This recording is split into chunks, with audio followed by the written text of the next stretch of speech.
Hi, this is Kirk, Austin Drum Lessons with Kirk.com. Thanks so much for being at the website. Really appreciate that.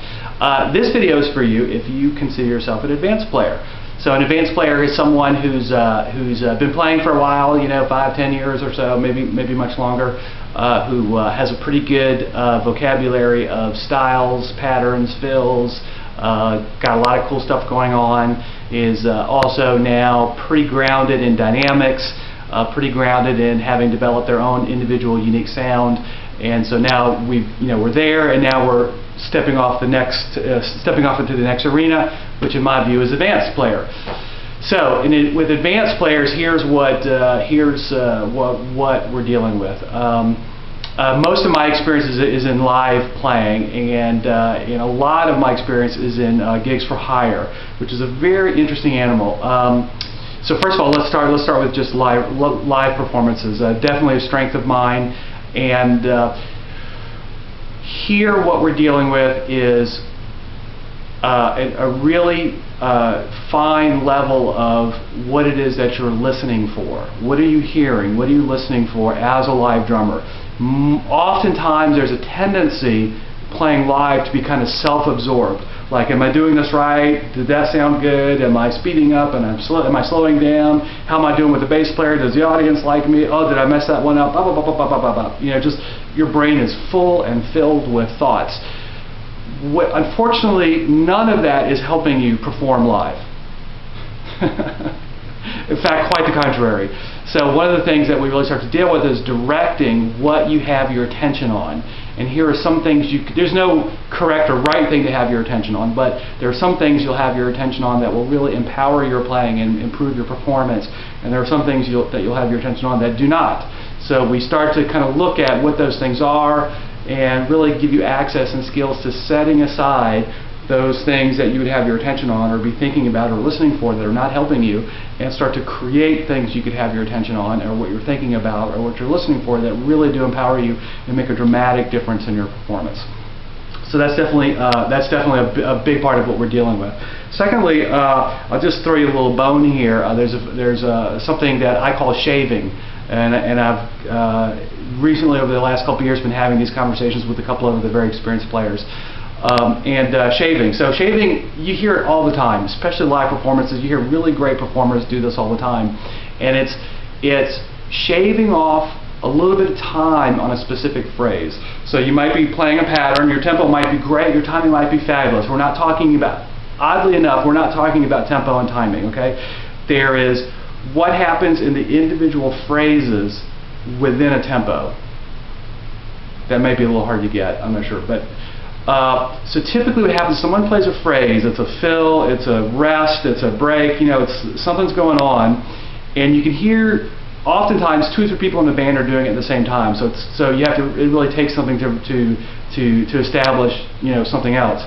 But typically when people are playing a phrase, they'll speed up just a little bit through the phrase into the end of the phrase. And then now they're a little ahead of tempo, and if your timing is really good, what you'll then do is adjust to where you were in the tempo, and the overall time will stay the same. If you're not quite as strong at that as some players are, then the whole song will speed up just that minute amount. Okay, now. If you start to listen for this and hear it, and you go out and listen to live music, you'll hear it all the time. Okay, so this is an example of directing what you have your attention on. Once you begin to hear shaving, for me, I was shocked how often I did it. I still do it sometimes. Hopefully, on a good day, I catch it really quickly and adjust. But once you can hear it, you'll hear it all the time, especially in your own playing, which at first will be a little disconcerting, But once you get it, this is what pocket players have. This is what the very best players are cognizant of. They are in the pocket. They're playing their fills, even complex syncopated stuff. If you got your handle on staying in the pocket, staying with the group, and have broken through this tendency that really almost every player has to shave, people won't be able to quite distinguish why, but they'll just kind of listen to your playing and go, wow, this guy's on the money, this guy's in the pocket.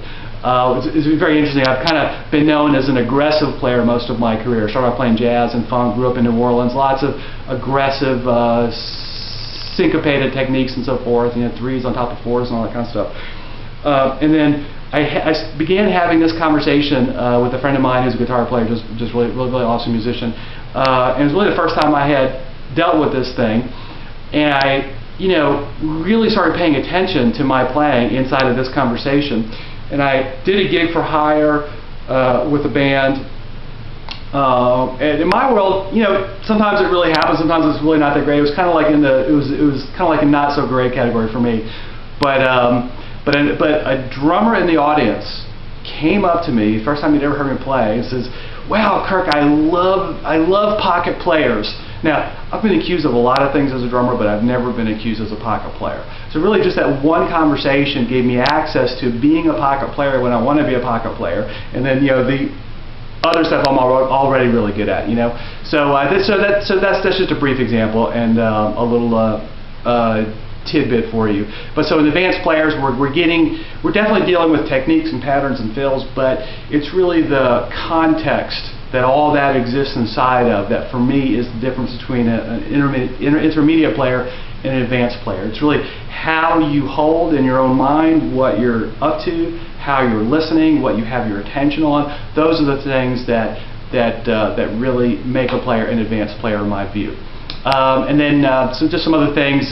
There's this thing that we're just talking about, and some other ideas or concepts are what I bring to being a drummer for hire.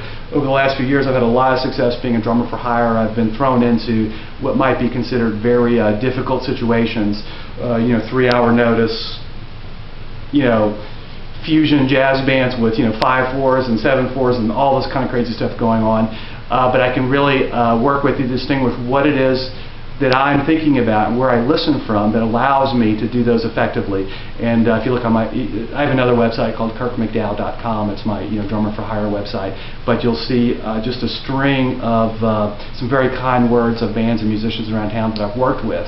And you can hear in those testimonials, you can hear what I'm pointing to. There's something that I have my attention on, that I'm listening for, that really has those gigs work out. And as you read those testimonials, you can kind of get a sense of what that is. So, those are some of the things we'll deal with. And most importantly, though, I'm always listening for what is your intention? What can I provide for you? How can I be of service to you? How can I be a resource for you to get wherever you're going? So if you're an advanced player, that's what I have to offer. Would love to hear from you. You may have questions. By all means, call me, shoot me an email. First lesson, as always, is free. I have a wonderful studio here in South Austin, a killer drum set, and we'd love to hear from you. Thanks a lot.